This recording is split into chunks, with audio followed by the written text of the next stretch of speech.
Hola, bien. ¿Qué tal? Hola, buenas tardes. ¿Qué tal? ¿Cómo están? Bueno, vamos a tratar hoy la unidad 27, ¿sí? Yo ahora les voy a compartir un Power. A ver, esperen un chiquitín que ya se los comparto.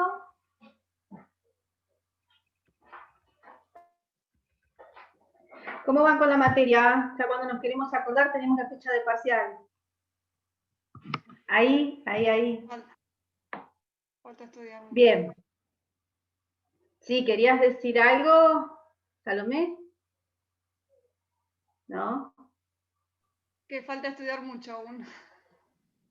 Ya falta poquito, ya falta poquito. Hola, ¿qué tal, Mónica? Bueno, les voy a compartir entonces el Power y vamos a hacer algunas consideraciones con relación a este tema que vamos a ver ahora. Bien, que es simulación. Bien, vamos a trabajar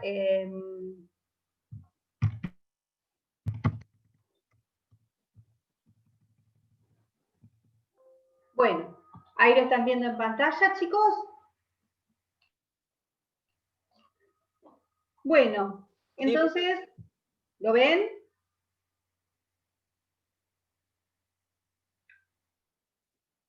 ¿Ven al Power? Sí. Sí, se ve bien. Perfecto, gracias. Al fin una voz en el espacio.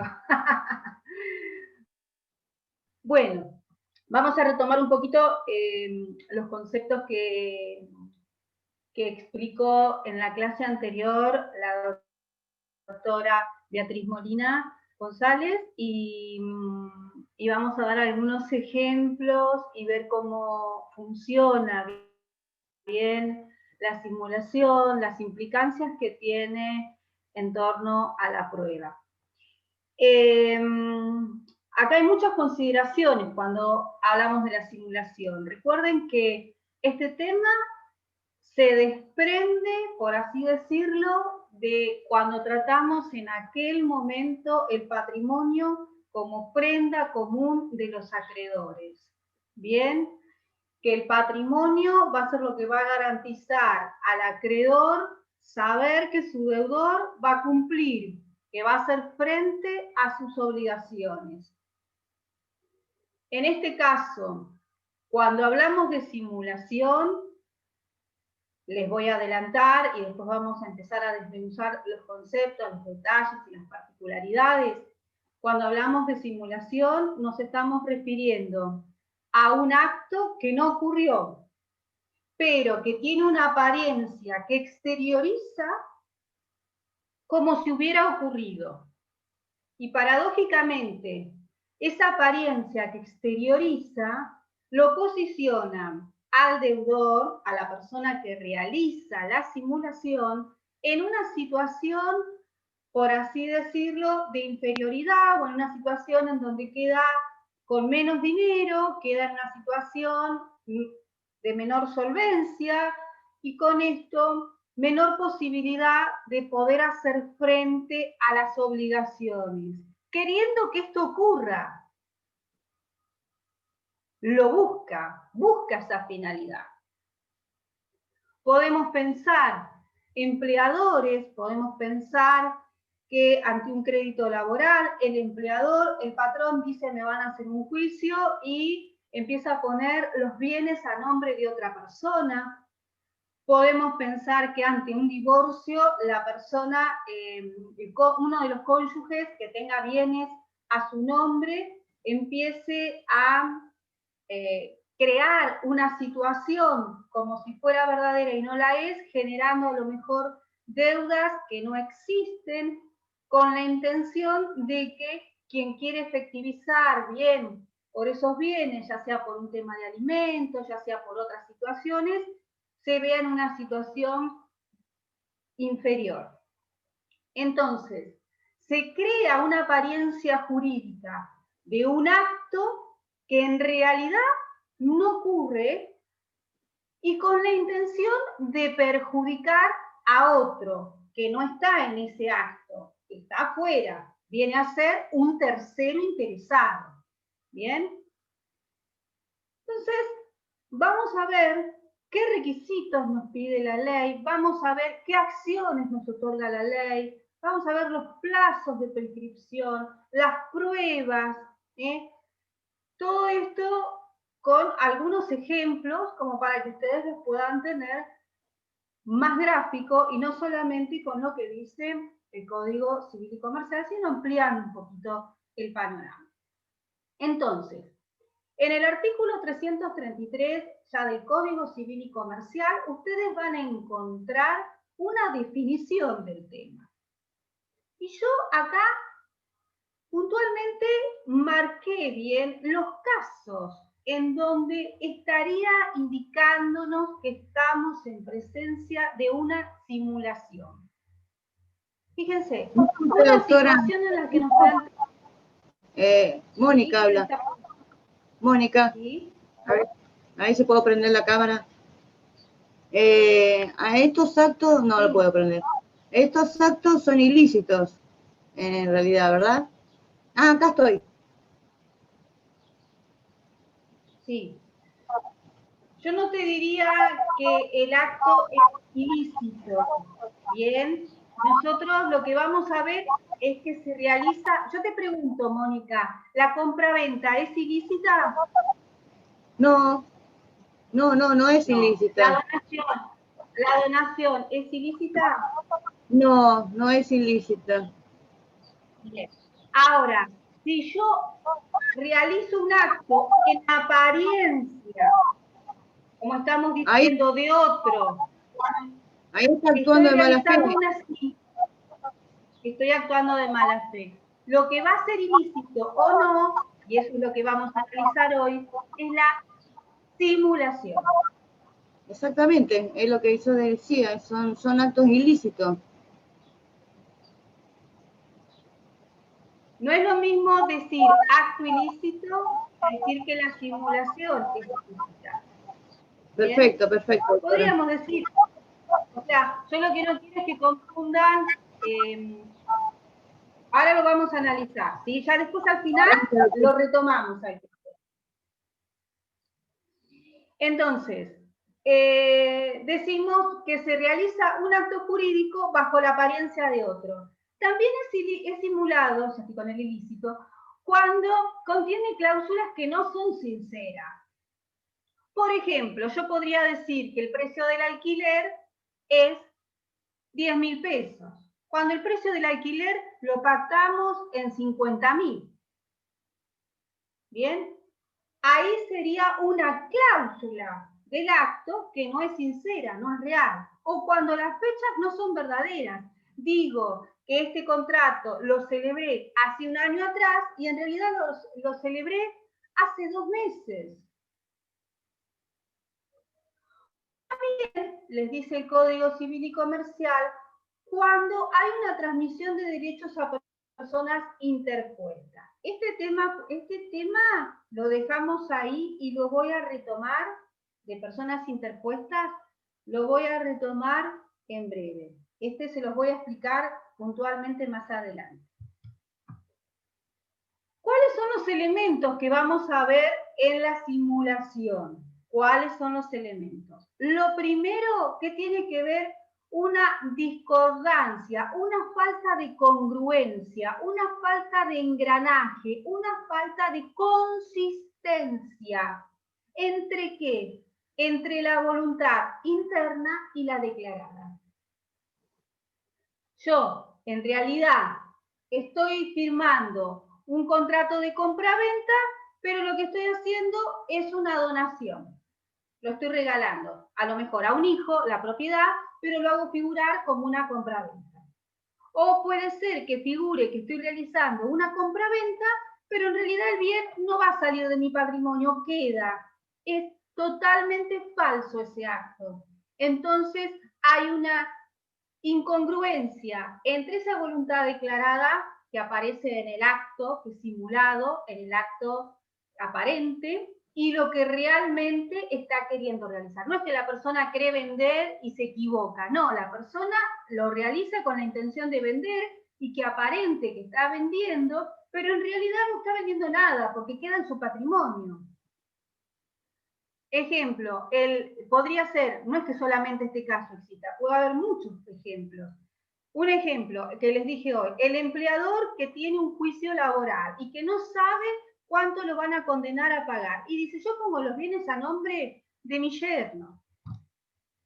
¿Lo vendió realmente? ¿Recibió el dinero? ¿Le entregó la posesión? ¿Se fue de donde vivía esa persona que le pagó? ¿Trabajaba para comprar esa propiedad? ¿Es real el acto que se realizó o hicieron como que se vendió, pero en realidad todo sigue igual?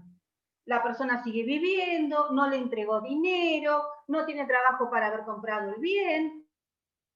Hay una discordancia entre lo que hizo exterior y lo que está haciendo. Sigue viviendo en el inmueble. No se fue, por ejemplo.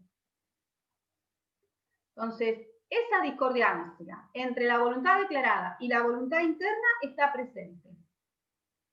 Por el otro lado, vamos a ver que existe toda una organización, todo un entramado por parte de quienes van a realizar esta simulación. Es decir, el empleador, el patrón, solo no puede realizar, poner los bienes a nombre de otra persona. Necesitó convencer a su yerno para que él recibiera los bienes. Es decir, hubo un acuerdo, hubo una mala fe, hubo una organización para llevar el acto a este punto.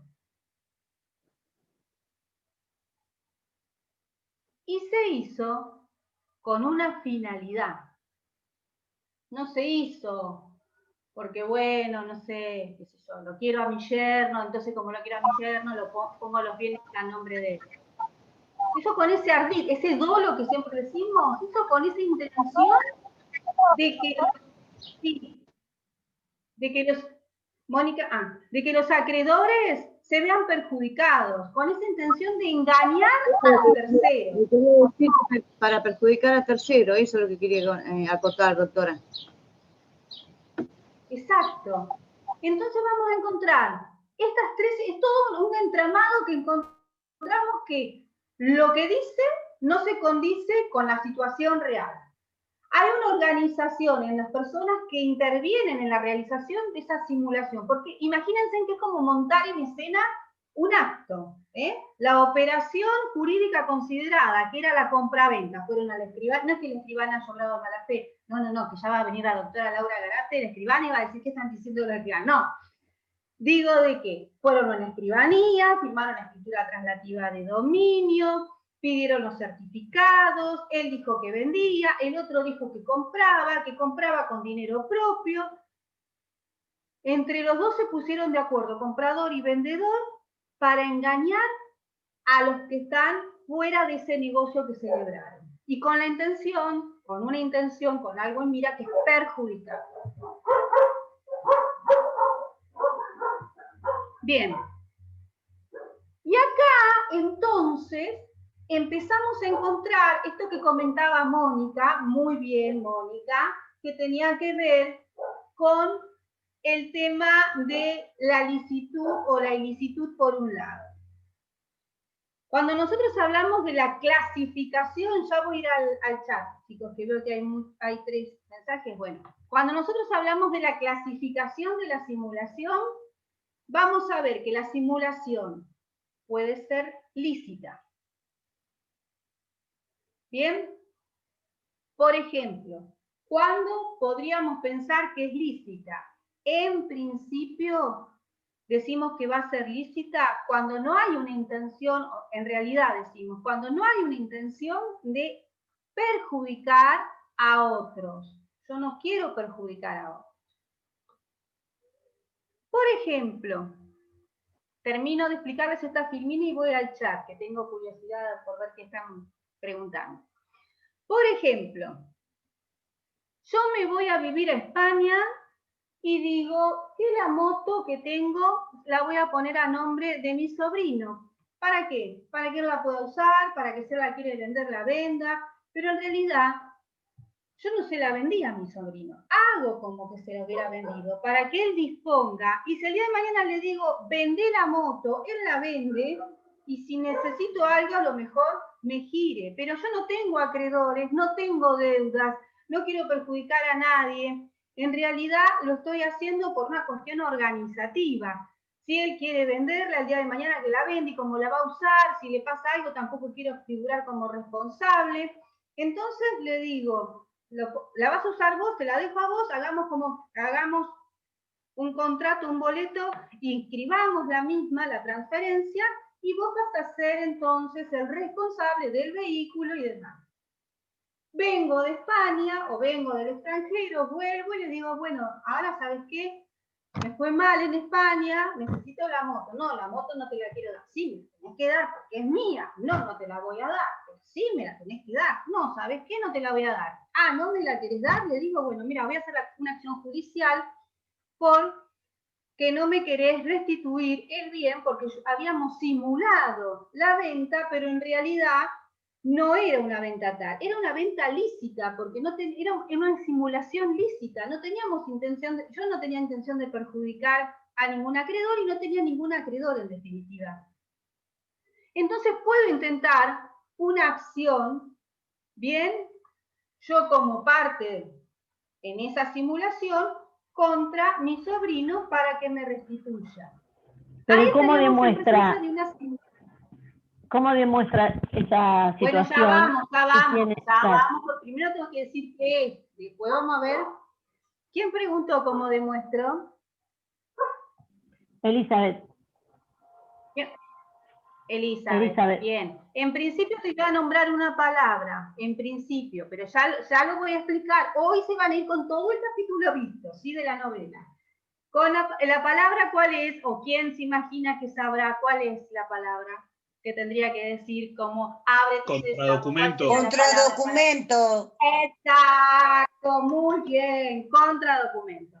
Con el contradocumento yo voy a estar probando, siempre que hubiera hecho un contradocumento, voy a estar probando ese acto que en realidad era una simulación lícita. Ahora, fíjense que yo digo acto, y no estoy diciendo que el acto es ilícito. Acá, Mónica.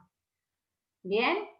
Estoy hablando de la simulación y que la simulación acá puede ser lícita o ilícita. ¿Cómo definimos, y si entro en la pregunta que hiciste, Mónica, cómo definimos a ese acto? No lo vamos a definir como lícito o ilícito al acto, sino como nulo, si estamos ante la sanción efectivamente que lleva a la simulación. Entonces, el acto va a ser nulo, carente de efectos, ¿bien? Porque se descubre que es falso, que no es verdadero. Se quita el velo, podríamos decir, de ese acto en apariencia, y al ser falso, ese acto es nulo. Una compraventa es lícita, pero como es falso, no es real, es nulo. Vuelvo al principio. La simulación lícita, la característica que va a tener es que no va a perjudicar a terceros. ¿Bien? Otro ejemplo que podemos dar de simulación lícita puede ser que yo encubra una compraventa, pero que en realidad realicé una donación. ¿Bien? No, puedo no haber perjudicado a nadie, porque capaz que no había... Sepan que cuando hablamos de simulación lícita, no hay ninguna persona que se vea perjudicada por esa simulación. Y si yo hubiera celebrado otro acto, en realidad, ese acto, bajo la apariencia que celebré, sí va a carecer de efectos, pero el real va a permanecer.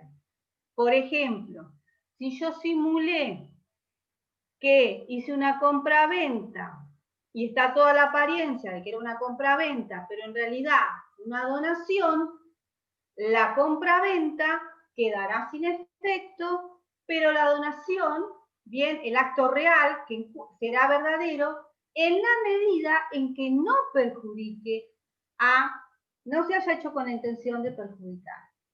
Y esto de la intención de perjudicar o no nos va a servir para determinar si la simulación es lícita o no es lícita. En la mayoría de los casos vamos a ver que la simulación es ilícita, es decir, que tiene por finalidad engañar y perjudicar a terceros que tienen un interés con relación al patrimonio de quien está celebrando este acto. Después tenemos la simulación ilícita, que por lo tanto la diferencia cuál va a ser, la característica que va a tener es que va a perjudicar a terceros y que la consecuencia va a ser la nulidad del acto. ¿Y cómo es la nulidad del acto? Bueno, va a tener que entablar una acción para que se declare que ha habido una simulación y que lo ha perjudicado esa simulación. Si no, de por sí solo, no va a poder decir es nulo el acto, no, sino que va a necesitar entablar una acción judicial.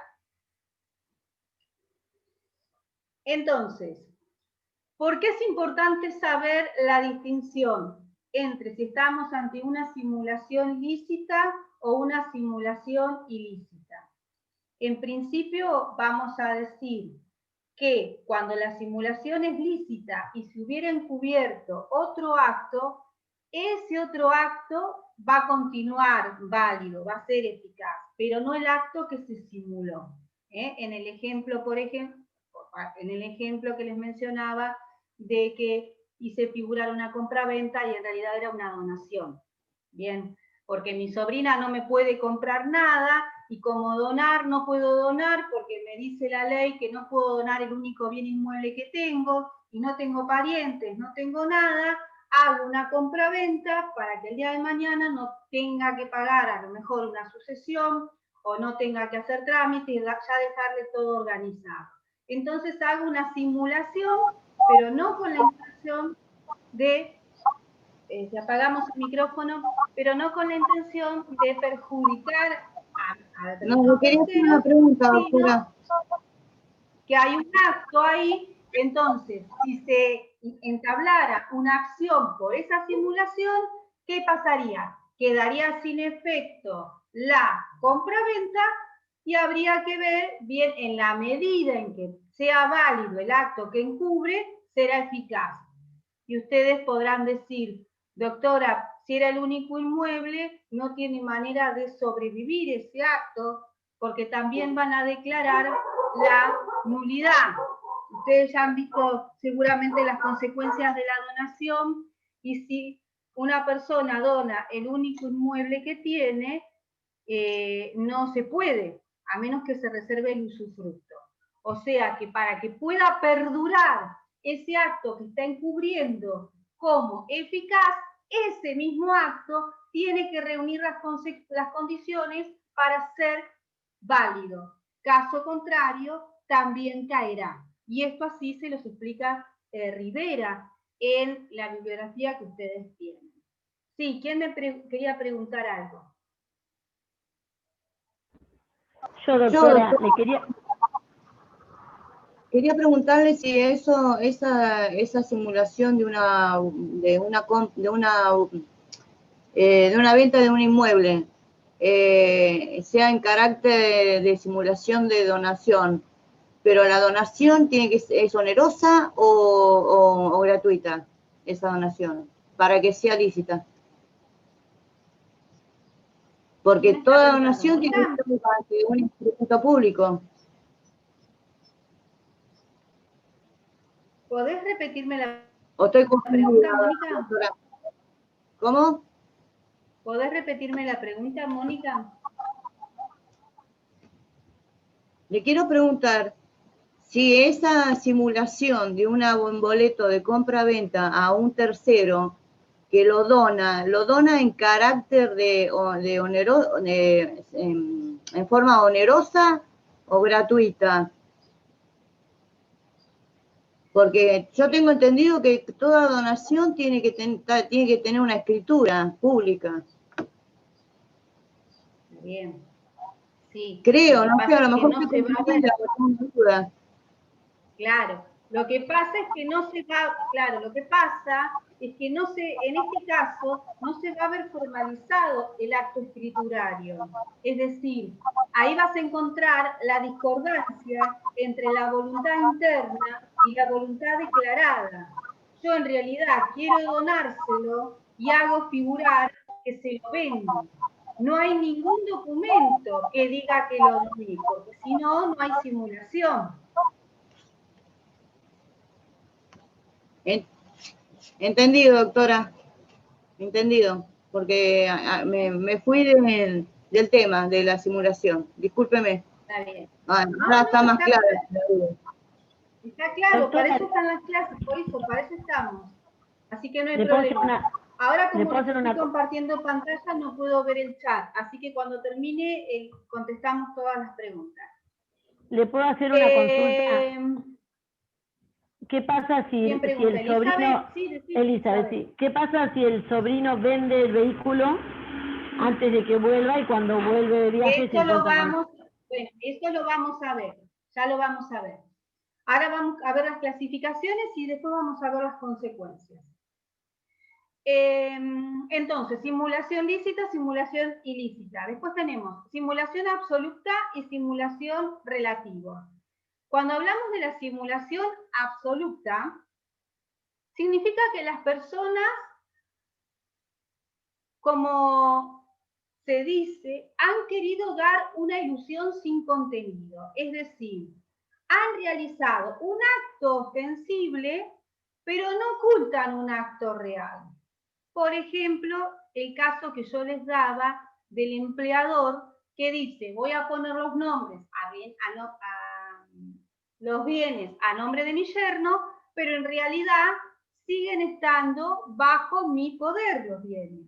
¿Qué quiere decir esto? Yo hago escrituras a donde le vendo a Javier González, por ejemplo, mi yerno, y como mis acreedores no saben quién es Javier González, yo se lo vendo a Javier González y listo. Y todas las propiedades, o algunas propiedades, las pongo a nombre de Javier González. Pero en realidad, esas propiedades no las tiene Javier González. Las sigo ocupando yo, sigo pagando yo los impuestos, sigo viviendo yo en esa propiedad y una sobrina mía. Entonces, ¿hubo algún otro acto que yo quise celebrar y que oculté? No. Mentimos, engañamos acerca del acto que realizamos, pero no hicimos nada. En realidad, ese bien sigue estando en mi patrimonio, que soy la empleadora, la patrona, sigo estando, y no está en poder de Javier González, porque no fue una venta real. En ese caso, hablamos de una simulación absoluta. Dije que vendí cuando no vendí para nada, o digo que doné cuando no doné, es mentira, o digo que me subastaron o que me van a ejecutar y me embargaron cuando en realidad me autoembargué, creé un acreedor para que embargara bienes míos. Es absoluta porque no tiene nada de realidad. ¿Bien? En cambio, en la simulación relativa, yo hago el acto bajo una forma, pero en realidad lo que quise hacer es otro acto. Era el ejemplo que yo les daba hoy. Pongo que vendo el bien o hago figurar que vendo el bien a mi sobrina, pero en realidad lo que estoy queriendo es donárselo. Entonces, como hago un acto, hago una apariencia de un acto jurídico, pero en realidad lo que quiero realizar es otro, ahí hablamos de una simulación relativa, porque se está ocultando el verdadero acto que se quiere realizar, bajo la apariencia legal de este que yo realizo, que instrumento. O el de la fecha, que yo decía, bueno, le ponemos fecha 15 de agosto del 2010, así mis acreedores no van sobre esto, y en realidad lo celebré ayer al contrato. Entonces, hay una simulación relativa, porque hay un acto que se está ocultando y hay otro acto que es verdadero. En cambio, en la absoluta han querido dar una ilusión sin contenido. Decimos, en realidad no hay ningún acto que se haya realizado, hicieron una apariencia de algo que no hay, que no se produjo. ¿Ven la diferencia entre simulación absoluta y simulación relativa? ¿Lo grafican? ¿Lo consiguen entender?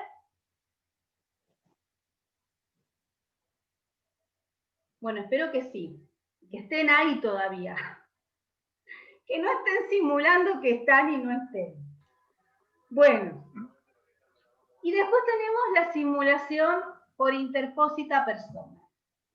A esta que yo les había dicho que lo vamos a dejar para el final cuando leímos el artículo 333 del Código Civil y Comercial. Y esto se vincula con la posibilidad de un mandante y un mandatario, y hablamos acá de un mandato oculto. Ustedes imaginen que cuando hablamos de un mandato, estamos haciendo referencia a una persona que encomienda a otra la realización de un acto jurídico determinado o una serie de actos jurídicos determinados. Cuando se da mandato... A eso se le llama representante, esos mandatos. Representante y representado. ¿No serían los mandatos y el mandatario? No, ¿Es sinónimo? No. A eso no son sinónimos. Ahora se los voy a explicar, así lo conseguían entender. El mandante le encomienda a otro realizar un acto jurídico. ¿Bien? Ahora, para que realice el acto jurídico el mandatario, puede ser que le dé representación o que no le dé representación. Si le da representación, ¿qué va a hacer el mandatario, que es el que va a realizar el acto jurídico? Va a ir y va a decir, vengo a celebrar el contrato de compraventa en nombre de Juan. Y acá está el poder que me dio. Bien. Ahora puede ser que no le dé representación. ¿Y cómo va a celebrar el acto jurídico? No puede ser que lo celebre bajo un mandato oculto. ¿Qué quiere decir esto? Que ese vínculo entre mandante y mandatario queda entre ellos. Pero frente a los demás, el que va a comprar es el mandatario. Entonces, el mandatario dice, vengo a comprar. No dice, vengo a comprar a nombre de Juan. Y en ese caso, estamos ante un mandato oculto, porque no se ha exteriorizado que se va en representación de otro. Esto, algunos lo pueden pensar que se utiliza bien como en los casos de una persona que tiene un testaferro. Y dice, bueno, si tiene un testaferro, el testaferro se presenta a comprar en aquellos casos donde no puede comprar el mandante. Entonces, ese mandato podríamos pensar que toma el carácter de oculto. Lo cierto es que en ese caso, bien, no estaríamos ante una simulación, bien, lisa y llana, como la estamos estudiando y analizando en este momento, porque no se configuraría el engaño entre todos los que realizan el acto jurídico, sino solamente estaría dado entre el mandante y el mandatario. No habría con relación al contratante que va a firmar, bien, ese conocimiento, porque si lo habría, no habría mandato oculto. Entonces, el que le vende no sabe que le está vendiendo, por ejemplo, al juez que encomendó la subasta. Le está vendiendo a Jiménez. Bueno, y Jiménez no es el juez. Entonces, el que vende cree que le está vendiendo a una persona que puede presentarse. Pero en realidad hay un mandato oculto. Hay otra persona que se presenta. hay una sustitución, hay un ocultamiento de que hay, bien, en la contratación, aparentemente una imposibilidad por parte del mandante y entonces quedaría como encubierto enviando al mandatario. Pero esa situación, bien, no configuraría una simulación en la medida en que el vendedor desconoce ese acto. Ahora, si él supiera que realmente el que le va a comprar es otra persona, ahí ya podríamos pensar que hay una intención de perjudicar y difícilmente el que le venda, el que está realizando el acto, le hubiera vendido a esa persona de haber sabido que era ese el comprador.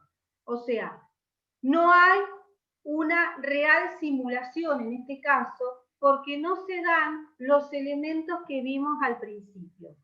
Primero, una discordancia entre la voluntad declarada y la voluntad manifestada, porque la persona compra y compra para sí y está permitido que sí lo haga. Tercero, no habría una intención de producir toda una organización para que el acto se realice así, sino que solamente hay, un contrato de mandato. Y por el otro lado, no habría una intención de engañar a sus acreedores, ¿bien? Para con la persona que está celebrando el acto. Es decir, no se dan todos los elementos de la simulación. En la simulación el acto es falso. Acá la persona compra y compra para sí. Y siempre va a ser responsable el que está comprando. El acto figura como real y válido. No estaríamos ante simulación. Podríamos pensar en otro tipo de acto, pero no simulación. ¿Sí? Después cualquier cosa yo les voy a dar más algún artículo complementario para que tengan, para que lo terminen de entender, pero no sería concretamente una simulación, porque la simulación tiene la intención de desbaratar los derechos que tiene el acreedor y de quitar del patrimonio bienes para disminuirlo. En este caso, no estaría configurándose todos los elementos y no estaría insolventándose directamente, bajando su patrimonio.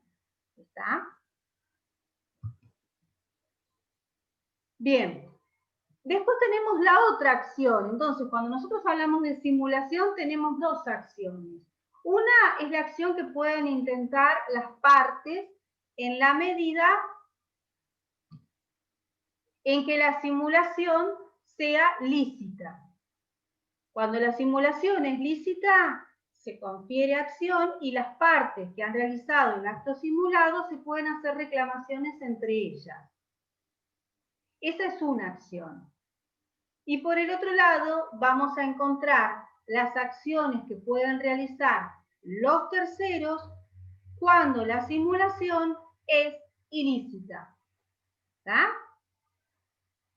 Bien, la reclamación que pueden hacer las partes en una simulación solamente se confiere si la simulación es lícita.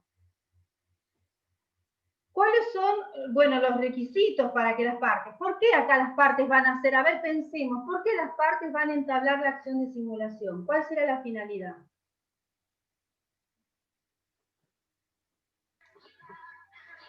La donación, dijo usted.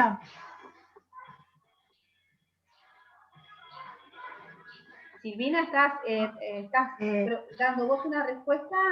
Sí, donación, dije. El objetivo es retrotraer, puede ser el acto al origen, digamos, a la situación inicial. O sea, si se transfirió el dominio de la moto del tío al sobrino, que se retrotraiga y que la moto vuelva a estar en posesión, en dominio del tío. Exacto. para que pueda disponer. Siempre pensemos que si las partes van a entablar una acción, tiene que tratarse de una simulación lícita, que no quisieron perjudicar a terceros. El tío que se va a vivir a España y que pone el bien a nombre de su sobrino. Y no tiene herederos, no tiene nada, pone la moto a nombre de su sobrino. Resulta que el sobrino, estando acá, dice, tío, tengo que pagar bienes personales porque la moto que me dejaste no es cualquier moto, es una moto carísima. Y yo no quiero pagar bienes personales. Entonces, le puede decir, por favor, hacete cargo porque yo ya no puedo seguir tributando sobre algo que realmente no es mío. O puede ser que el tío vuelva a la Argentina y diga, dame la moto, no, no te la voy a dar porque es mía, entonces quiera entablar esta acción para que le restituya, ¿bien? Ese bien que figura bajo esa apariencia, bajo una compraventa. En ese caso, necesitamos entonces que para que entre partes se proceda a esta acción de simulación y realicen las reclamaciones correspondientes, se trate de una simulación lícita. La simulación ilícita, ¿cuál era? La que yo tenía a mi yerno y le ponía los bienes a nombre de mi yerno. Yo no le puedo, no podríamos reclamarnos entre nosotros, porque tuve la intención de perjudicar. ¿Bien? Por lo tanto, en la simulación ilícita no sería válido que luego la persona que se aprovechó de esa situación entable una acción para que sea considerada esta situación. Sí tenemos que hablar de una simulación ilícita. Bien. ¿Qué prueba vamos a presentar si estamos ante las partes, ante la simulación que se presenta entre las partes y una simulación lícita? Como ustedes lo dijeron bien hoy al principio, contradocumento. Se supone que hubo un contradocumento y que en el contradocumento figura la realidad. ¿Qué requisitos nos dice la ley que tiene que tener ese contradocumento? Tiene que ser otorgado por las partes. En este caso, el tío y el sobrino. Tiene que referirse al acto simulado. En el día de la fecha dejamos establecido que el vehículo que hemos transferido en realidad es de titularidad de el señor fulano de tal. Bien. Y la simultaneidad, es decir, entre el momento en el que se instrumenta y el acto que se realiza. Es decir, tiene que haber sido simultáneo este contradocumento y el acto que se realizó. En el mismo intervalo de tiempo o no en un periodo muy separado, muy distante el uno del otro. Entonces, como que confiesan la realidad del acto.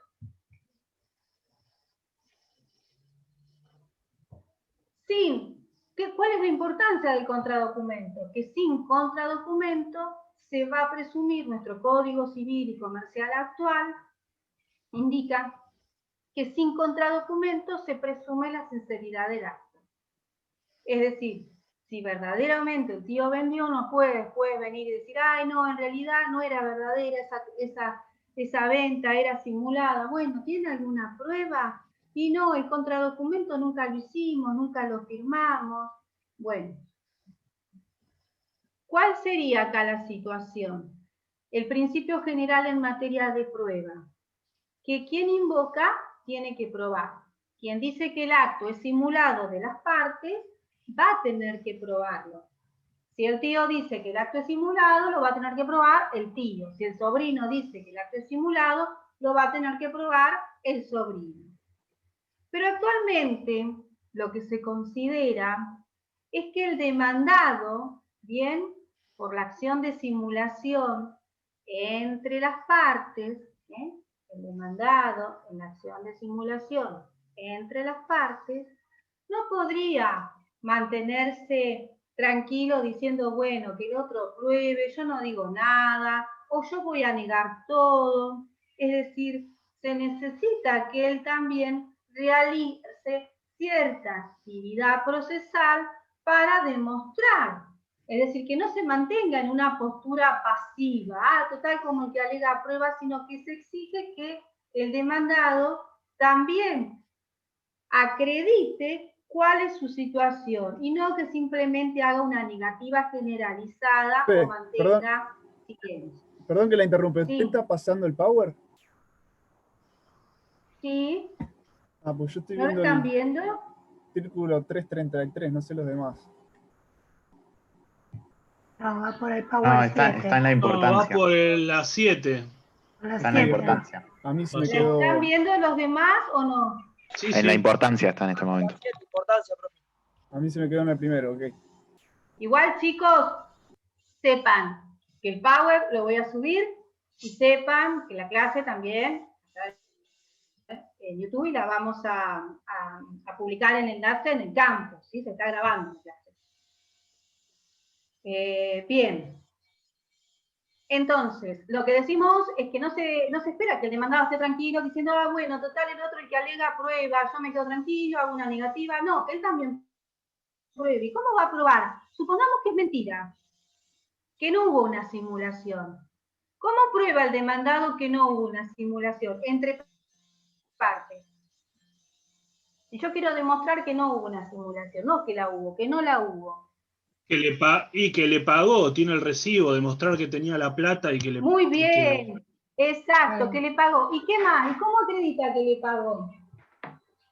Y, no sé, tiene una declaración jurada de bienes personales donde demostraba que tenía la plata y en el año, no sé, Transferencia bancaria, 2017... la transferencia también. bancaria, la transferencia que realizó desde su cuenta a la cuenta del tío, por ejemplo, que él tenía esa plata en la cuenta con En anterioridad. una caja de seguridad.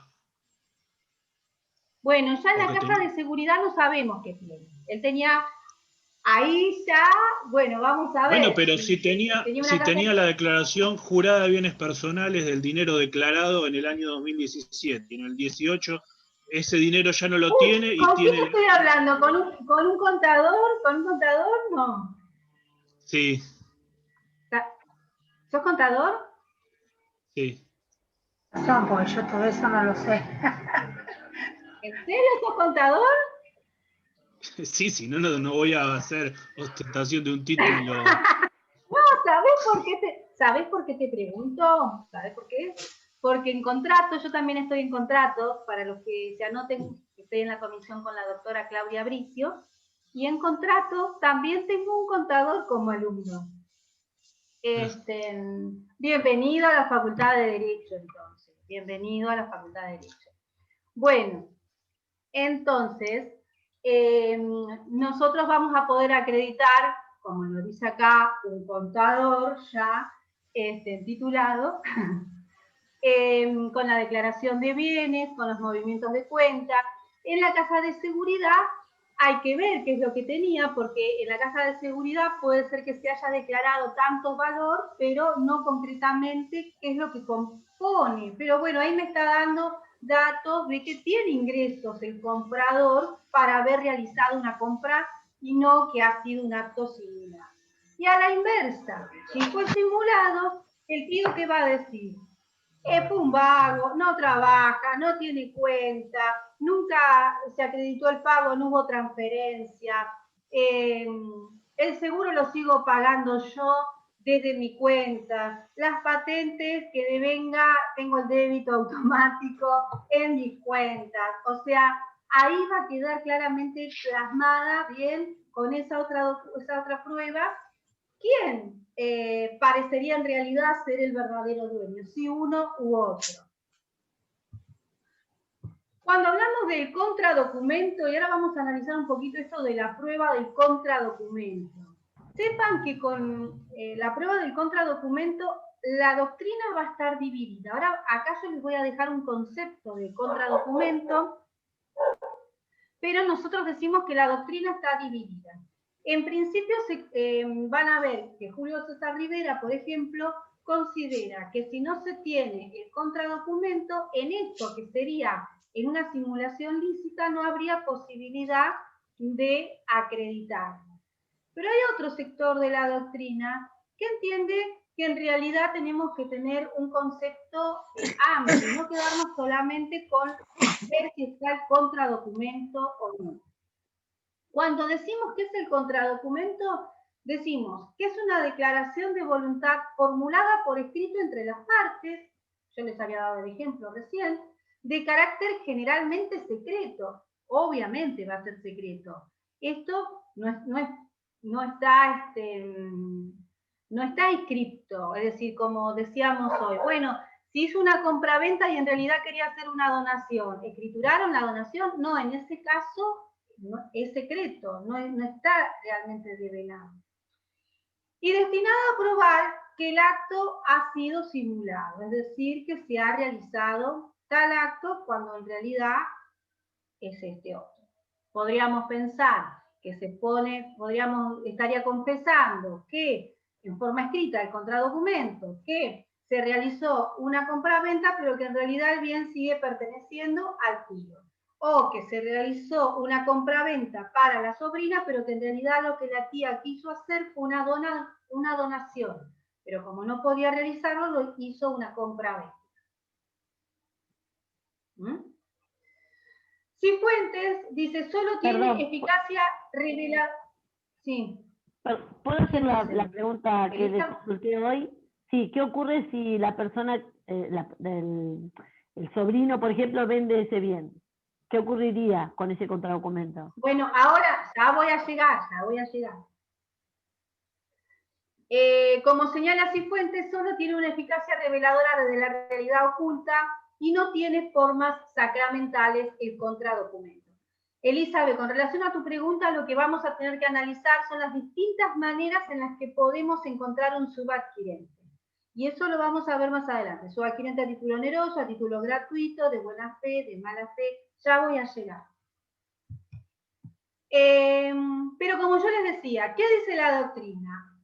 Cierta doctrina dice que no es razonable que la ley ampare una ilicitud solo porque falta el contradocumento. La doctrina y la jurisprudencia, a la luz de la norma, han señalado que puede prescindirse de él y en otros casos, cuando hay confesión del demandado, cuando hay principio de ejecución. Ahora, fíjense, esto de la doctrina está vinculado más que nada con la simulación ilícita. Es decir, en la simulación ilícita es muy probable que yo, que soy tercero, no voy a andar buscando el contradocumento. Ahora, en la simulación entre las partes, que es una simulación lícita, ya vamos a tener que ir viendo bien qué valor se le va a dar a ese contradocumento y otras pruebas. Es decir, que no me quedaría solamente estancada con el contradocumento. Después puede ser que el contradocumento se haya realizado, pero que se haya extraviado, Por lo cual hay distintas maneras de probar si se puede probar que el contradocumento se hizo, si se podría probar que el contradocumento se hizo, entonces se podría acreditar la existencia del contradocumento y acreditar la simulación. ¿Qué quiero decir con esto? En primer lugar vamos a necesitar, cuando hablamos de simulación lícita entre las partes, el contradocumento. Por el otro lado, si estuviéramos pensando en la simulación ilícita, no va a ser necesario, si lo consigo, mejor. Como tercero, yo si lo consigo, mejor, pero lo más probable es que no lo consiga. Entonces voy a poder probar por otros medios y ahí vamos a recurrir a lo que tiene que ver con las presunciones, ¿sí? Que ahora vamos a empezar a analizar. Y entre las partes, si está bien, y de todas maneras, el juez va a tener en cuenta, va a valorar todos los elementos. Desde ya que si se presenta el contradocumento, es una prueba indubitable de que se ha realizado la simulación. Bien, ahora, si no tengo el contradocumento, habrá que ver qué otras pruebas se ofrecen para acreditar que hubo una simulación lícita entre partes donde se está entablando la acción. Simulación ilícita, no me van a exigir que, yo tercero, no me van a exigir que presente el contradocumento. Bien, puedo recurrir a cualquier otro medio de prueba. Bien, en caso de duda, con relación a el efecto entre partes que estamos analizando, en caso de duda, se va a estar a la sinceridad del acto, es decir, a que el acto es verdadero. Hay algo que ustedes van a ver en los libros y que tiene que ver con la prueba de la causa simulandi. La causa simulandi quiere decir nada más y nada menos que cuál fue el motivo determinante de la simulación. ¿Vieron cuando hablamos en penal cuál fue el móvil que generó a que hay distintos sospechosos? Bueno, a ver, ¿cuál es el que tiene el móvil para pensar que fue este el que cometió el acto ilícito y no otro? Bueno, acá estaríamos pensando lo mismo. Si estamos hablando de actos de la causa simulandi, ¿había un motivo determinante para que procediera una simulación? ¿Y cuál sería?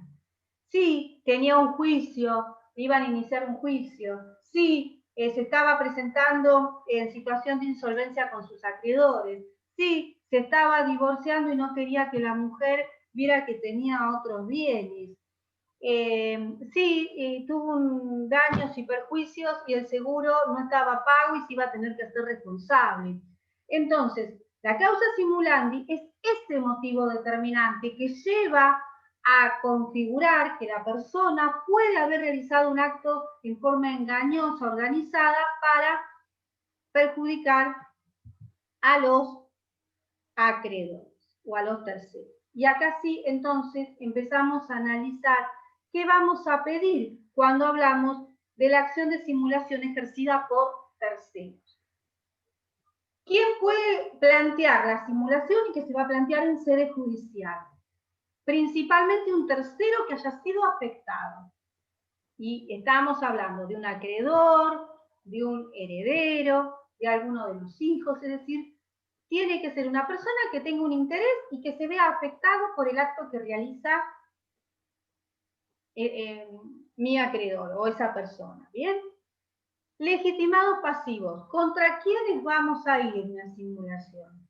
Vamos a ir contra todos los que intervinieron en esa organización para realizar el acuerdo y llevar adelante la simulación.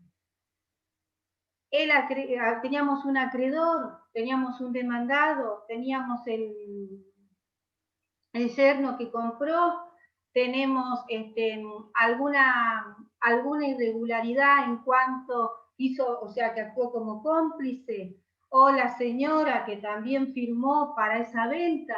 Entonces, vamos a citar a todos los involucrados y por eso decimos litis consorcio pasivo.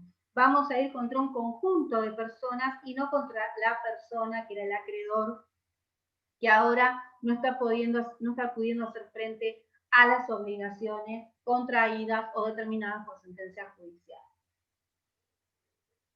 Concomitantemente con la simulación, se va a entablar la acción revocatoria. ¿Y por qué se va a entablar la acción revocatoria? Porque nosotros vamos a necesitar una sentencia judicial que determine que hubo una simulación. Si no tenemos los elementos para demostrar que el acto no es verdadero, que es aparente, nos queda la posibilidad de solicitar la revocatoria, es decir, de considerar que se obró en fraude a los acreedores. Y si yo consigo la declaración de revocatoria, ese acto me va a ser inoponible, para el supuesto que no consiga la declaración de simulación. Entonces, junto con la acción de simulación, va a ir adosada la de revocatoria, que es para el eventual caso que la acción de simulación yo no la consiga acreditar. Dejo plantear, porque después no voy a iniciar una acción por revocatoria. ¿Recuerdan que era revocatoria? Por ejemplo, yo vendo un inmueble, bien, a un precio X y lo vendo realmente para quitarlo del patrimonio, con intención de perjudicar a mis acreedores. En el otro, en la simulación, aparece como que lo vendo, pero no lo vendí en realidad. En la revocatoria, el acto se realizó y perjudicó a los acreedores y se hizo con la intención de perjudicarlos. En ese caso, bien, el acreedor va a poder solicitar que le sea inoponible la venta de esa propiedad, porque se hizo en fraude, bien, que le sea inoponible y poder ir contra ese bien. En cambio, la simulación lo que va a pedir es la nulidad del acto del acreedor. Y si se pide la nulidad del acto, queda el acto que realizaron acreedor y el cómplice, queda sin efectos y no produce ningún efecto. Y por lo tanto, el acreedor va a poder ir contra los bienes de su deudor. En este caso, cuando hablamos de la acción de simulación ejercida por los terceros, todo medio de prueba va a servir. No voy a pensar acá en el contradocumento, como cuando es la simulación entre partes y es lícita. Acá todo medio de prueba. Bien, y vamos a prestarle principal importancia a las presunciones de hechos. ¿Cuáles son las presunciones de hechos? Presunción relativa a las personas. Yo vendí, por ejemplo, y le vendí a un familiar, a un pariente, a un amigo íntimo, a un socio, ¿bien? Presunción relativa al objeto, es decir, esos bienes que yo quise quitar del patrimonio, bajo qué acto, bajo qué apariencia lo realicé. Es decir, yo tenía ingresos, el que en ese momento no estaba en una situación de insolvencia. El que compró, ¿tenía ingresos o no tenía ingresos? ¿Se acreditaron? Si fue una compraventa, ¿se acreditó ese dinero en mi cuenta? ¿Hubo un precio vil? Se realizó la venta, pero por un precio vil, por un precio ridículo o bajo, importantemente, o sea, significativamente bajo. Después tenemos presunciones relativas a la ejecución, es decir, cómo se llevó adelante esta simulación, continúa la persona viviendo en el lugar, continúa la persona disponiendo de la propiedad, firmó un contrato de locación con relación a ese bien y lo sigue figurando él como locador cuando en realidad se había vendido la propiedad. Es decir, cómo continúa él en la vida diaria con relación a ese bien que supuestamente había sacado del patrimonio. Porque si continúa, era la única vivienda, y resulta que continúa viviendo en esa casa, resulta que continúa administrándola, resulta que las cuentas siguen figurando, o sea, cómo se continúa el vínculo con ese bien. Y por el otro, referido a las circunstancias, a las actitudes previas, es decir, había un juicio de divorcio, había un juicio ejecutivo, había un reclamo de daños, esas, decimos, causa simulandi, ese motivo que puede haber llevado a la persona a realizar la simulación. Y después tenemos otras presunciones que se pueden considerar como el exceso de formalidad. ¿Bien? Otras presunciones, como sería el exceso de formalidad.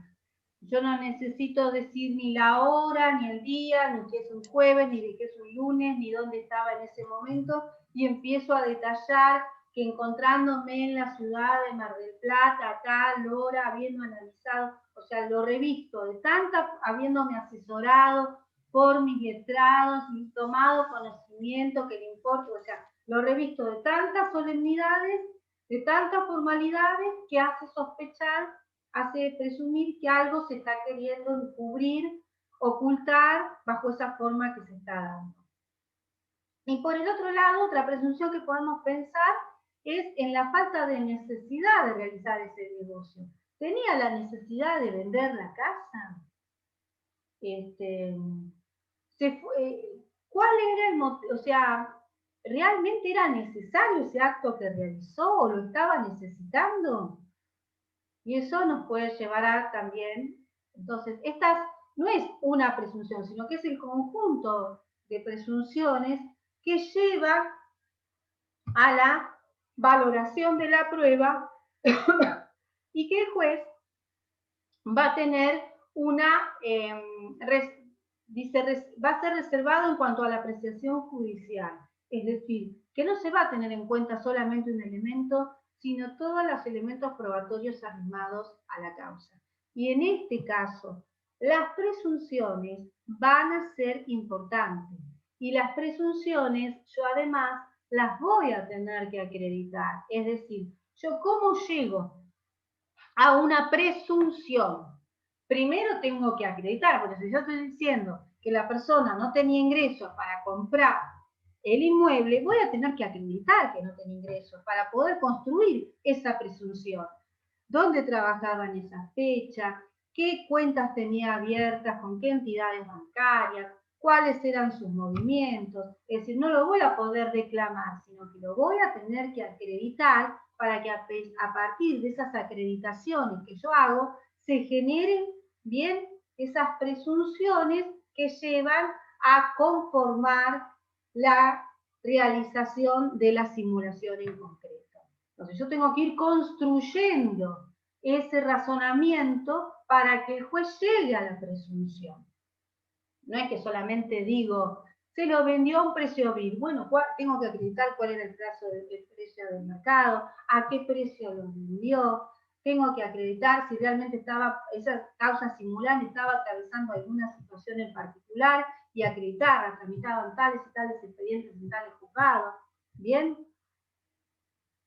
Bueno, ¿cuáles son los efectos para el caso que prospere esta acción de simulación? Ya me voy quedando sin voz. Bueno, la nulidad del acto. ¿Bien?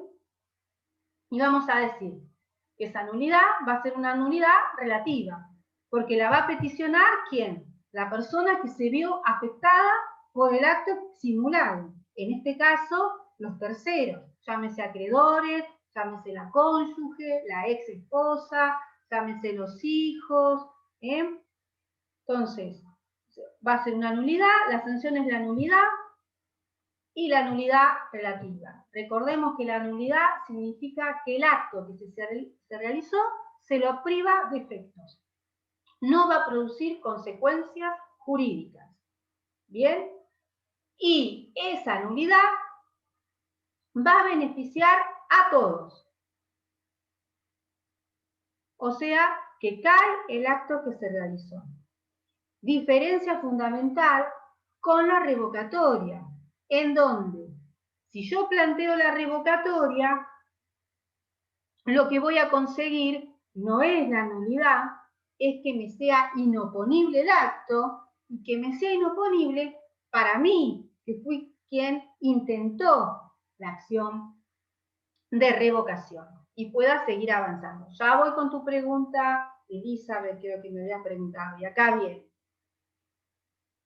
Y acá entonces, el nuevo código sí hace referencia a los acreedores del adquirente, que tanto le preocupaban a Lisa. Le dice, bueno, y si se transmitió a su vez, si hubo un acto simulado, como habíamos dicho hoy, pongo los bienes a nombre de Javier González, mi yerno, y mi yerno a su vez lo vendió a ese bien. Bueno, ¿qué pasa? Y si mi yerno tenía acreedores, y si los acreedores fueron contra los bienes que figuraban a nombre de mi yerno, bueno, los acreedores del adquirente del acto simulado van a quedar, en la medida en que hayan trabado embargo y hayan ejecutado el bien, va a quedar firme esa ejecución que ellos hayan realizado. Es decir, que no se van a ver perjudicados por la simulación. Vuelvo a dar el ejemplo. Pongo en los bienes a nombre de Javier González. Resulta que Javier González, mi yerno, le debía medio Mar del Plata. Le trabaron embargo sobre la casa que yo seguía viviendo y que le había puesto a nombre de él pensando que él no tenía deuda. Subastaron la casa. Un acreedor vino a plantear la simulación, habiendo ya subastado los acreedores ejecutados el bien. Estos acreedores que plantean la simulación contra los acreedores de Javier González, por ejemplo, no van a poder perjudicar a los acreedores de Javier González que ya realizaron el bien. ¿Por qué? Porque ya lo realizaron, ni les van a poder pedir lo que hubieran percibido y demás. Y entonces tendrán acción, buscarán bienes, lo que fuera, contra Javier González y contra el vendedor. Ahí se va a cortar. Ahora supongamos que no tiene acreedores Javier González, que era el cómplice, sino que Javier González lo vende al bien. Y el subadquirente es de buena fe y a título oneroso. Desconocía todo esto, no sabía. Y lo compró a un precio real, es de buena fe y a título oneroso. Subadquirente de buena fe y a título oneroso, no van a poder ir los acreedores o los terceros por la acción de simulación. No van a poder ir contra él. Ahora, si el subadquirente lo adquirió a título gratuito, bueno, si lo adquirió a título gratuito van a poder ir en la medida en que se haya enriquecido. ¿Y cómo se ha enriquecido esta persona si lo adquirió a título gratuito? Por el valor de la cosa, con la cosa misma. Ahora, si fue de mala fe, y hay que probar la mala fe del subadquirente, van a poder ir contra el subadquirente y lo van a hacer responsable de los daños y perjuicios, además, que le ocasionaron. Y no es que van a poder ir contra el subadquirente solamente, van a poder ir además contra el subadquirente y además reclamar los daños y perjuicios. ¿A quién van a reclamar entonces los acreedores del acto o los que integran la acción de simulación? Van a poder ir contra el que realizó la simulación, contra el cómplice, contra el subadquirente. Y le van a reclamar el valor de la cosa y los daños y perjuicios ocasionados. Es decir, que este subadquirente de mala fe será un nuevo cómplice que tendrán en la lista para poder entablar acción contra él. Pero recuerden que va a tener que probar la mala fe. ¿Ah? ¿Siguen ahí? Sí, profe, yo una pregunta. O Sí, simulan, me están simulando que están y no están. A ver, sí, una pregunta. ¿Quién pregunta? Sí conozco tu nombre. Lucas. Entonces tenemos que los dos actos de simulación, tanto ilícita como lícita, se declaran nulos. Si tenemos una simulación ilícita, tenemos un deber de indemnizar. Pero si la simulación es lícita, el acto es nulo, ¿también? En la simulación lícita queda sin efecto ese acto, ¿bien? Y el otro sí. Y lo que va a quedar, lo que se busca es la restitución de los bienes, por eso se entabla la acción entre las partes, ¿bien? Para que vuelva el bien. Bien. O sea, si el acto simulado encubre otro real, este es plenamente eficaz. Sí, bien. sí, el caso de que Si el caso puede ser lícita y puede ser que se haya exteriorizado una compra-venta cuando en realidad lo que se quiso hacer es una donación. Pero yo tengo que acreditar, bueno, en el caso de la donación no sería el ejemplo, porque la donación de un único bien no podría ser, pero imaginémonos que tuviera otros bienes. Vayamos a otro ejemplo. La tía que tiene distintos bienes y no tiene herederos. Y dice, no le quiero hacer figurar una donación, porque la donación, por ahí después, qué sé yo, va a tener que hacer la sucesión, o no, va a tener que demostrar, capaz que alguien quiere cuestionar algo, me quedo más tranquila haciendo una compra-venta. Bien, pero en realidad no tiene dinero la sobrina. No está embromando ni perjudicando a nadie, pero es como que ella se queda tranquila que figure concretamente como una compraventa, porque para ella es como que le va a dar mayor seguridad y que nadie va a poder cuestionar eso. Entonces hacen figurar una compraventa y no una donación. Si efectivamente después hubiera alguna situación por la cual entre las partes se tuvieran que hacer alguna reclamación, imaginemos, por ejemplo, qué sé yo, que la tía cae en una situación de extrema pobreza, ¿bien? Y que quisiera solicitar un derecho de uso y habitación con relación a esa propiedad. Bueno, en realidad tendría que demostrar que lo que quiso era donárselo y que ese derecho de uso y habitación lo puede seguir teniendo. ¿Sí? Es decir, en la medida en que el acto pueda sobrevivir, ese acto que yo estaba ocultando, va a permanecer ese acto. Pero si ese acto también sería imposible de considerarlo válido, va a caer. Bien. ¿Entendemos esto?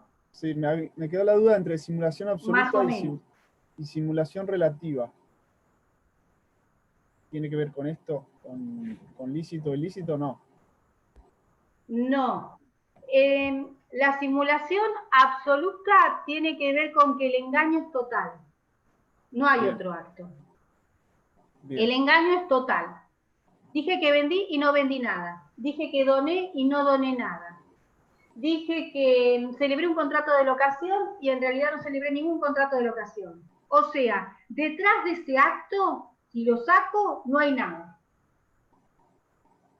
En cambio, en la relativa, si yo saco ese acto, hay otro que oculté. Puse los bienes a nombre de una de mis hijas, pero en realidad se lo estoy donando y le estoy afectando la parte de la legítima. Entonces, ahí sí es relativo. Si yo saco el acto principal, hay otro que estaba ocultando. O puse una fecha y era otra. Entonces, en la relativa, hay otro acto detrás de ese acto que yo estoy atacando con la simulación. En cambio, en la absoluta no hay nada detrás de ese acto. Es todo falso. Profe, hola, profe, Sí. Carolina habla. Una consulta. A mí no me quedó claro esta última parte de los subadquirentes, o sea, la última parte de que es el artículo 337 de los efectos. O sea, no lo termino de entender como por ahí con un ejemplo. ¿Quién sería el subadquirente? Bien. Decime, vos tenés, perdona, ¿no? Dame un nombre imaginario de una persona a la cual vos quieras beneficiar. Una chica, un chico, un nombre imaginario. Bueno, O real, o sea, ¿quién quisieras beneficiar? Dame mi un nombre. hermana Candela, por ejemplo. Candela. Bueno, vos querés beneficiar a Candela.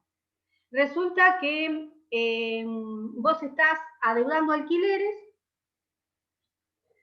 y tenés un Toyota último modelo, que cobraste un juicio y lo tenés a tu nombre. Pero tenés miedo que la locadora, la dueña de la casa, te embargue el Toyota. Entonces lo pones a nombre de Candela, tu hermano. Y haces una venta y queda Candela como titular del vehículo. Bien. Resulta que Candela dice, mira, tenemos muchas cosas que pagar. ¿Cuál es tu nombre?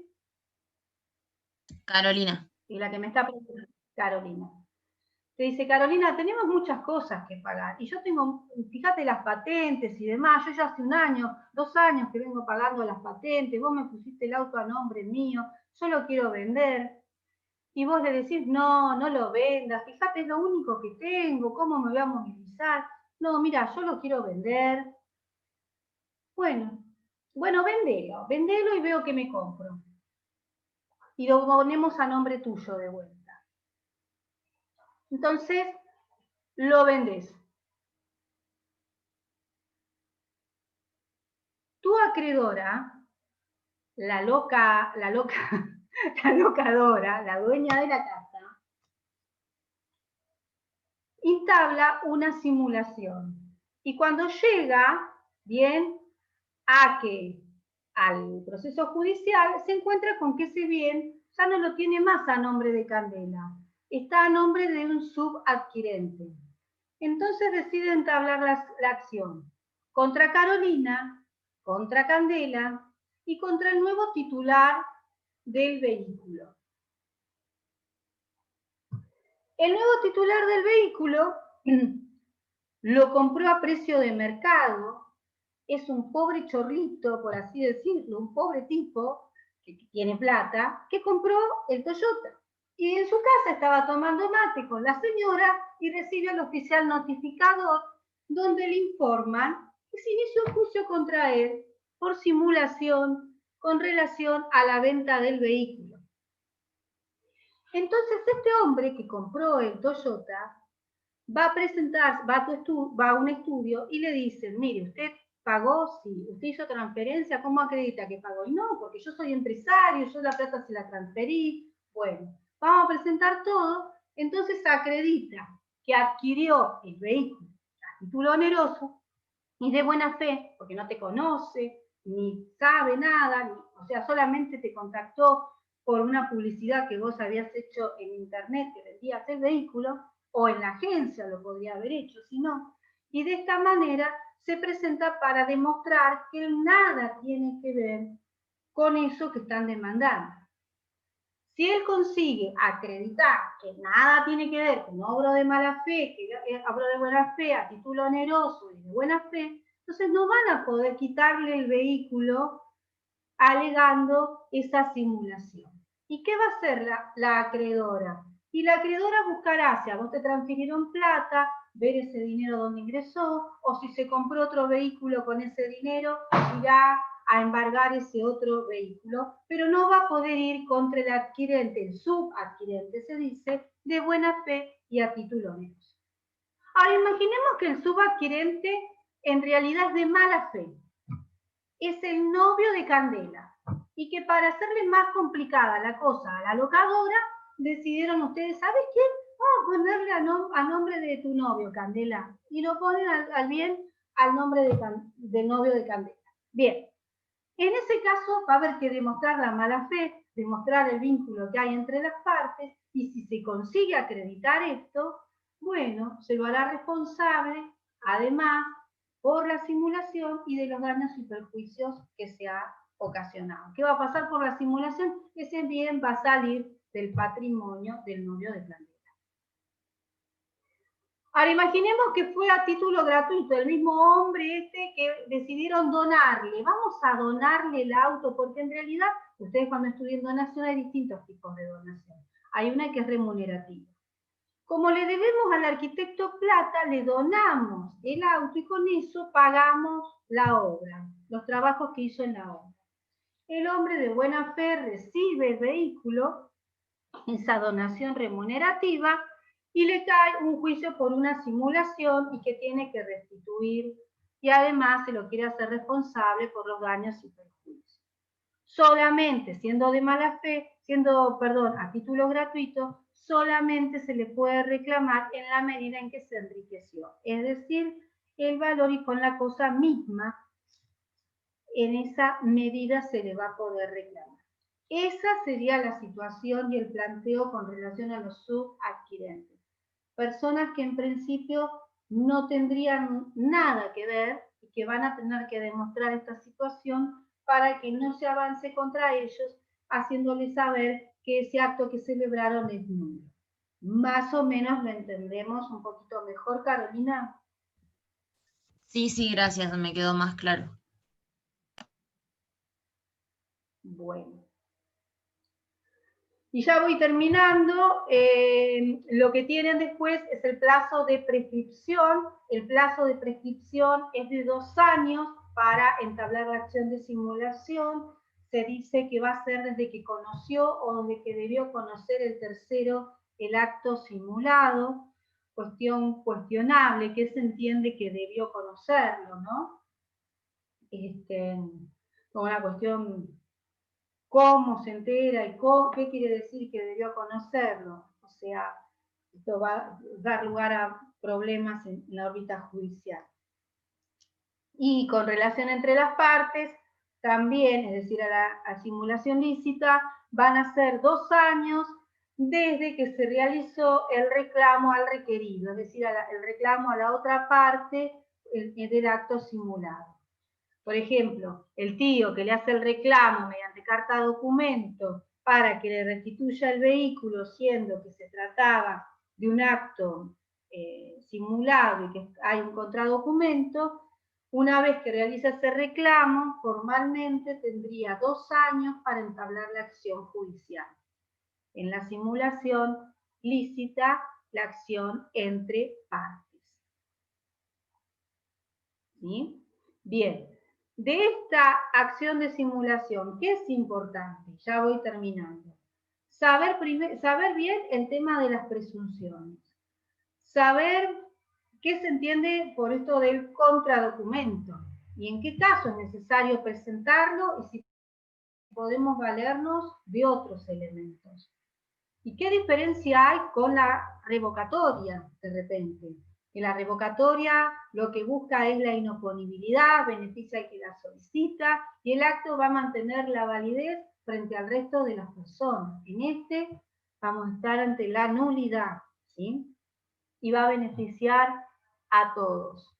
Y saber bien y recuerden que procesalmente el planteo de la acción de simulación va a ir conjuntamente con la de revocatoria, porque tal vez nosotros estamos intentando una simulación y el acto se materializó realmente.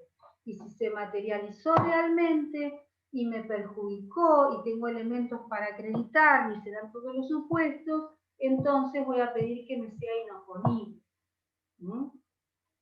No ir solamente por la de simulación, sino la de simulación y además, para el eventual caso que no prosperara, dejara que va la revocatoria.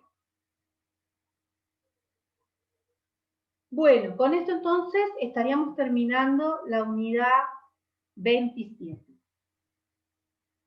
¿Dudas, preguntas que tengan? Bueno, me lo pueden plantear ya sea en el grupo. Bien, estoy queriendo... quería ver las preguntas. Disculpe, me tengo que retirar, me tengo que retirar, me tengo que ir, me tengo que retirar. Todos los mensajes es que se tenían que ir. Bueno, nos quedamos con 10. Bueno, 10 alumnos. Bien. No, 9 alumnos y un docente. Bueno, chicos, entonces damos por finalizada la clase de hoy. Dudas que tengan entonces en el grupito, cualquier cosa. Y lo importante de esto es poder vincular, poder relacionar revocatoria con simulación y llegado el caso con la acción subrogatoria. Bueno, doy por finalizada la clase y que tengan buena semana, ¿sí? Chao, chicos. Gracias. Gracias. Chao, chao.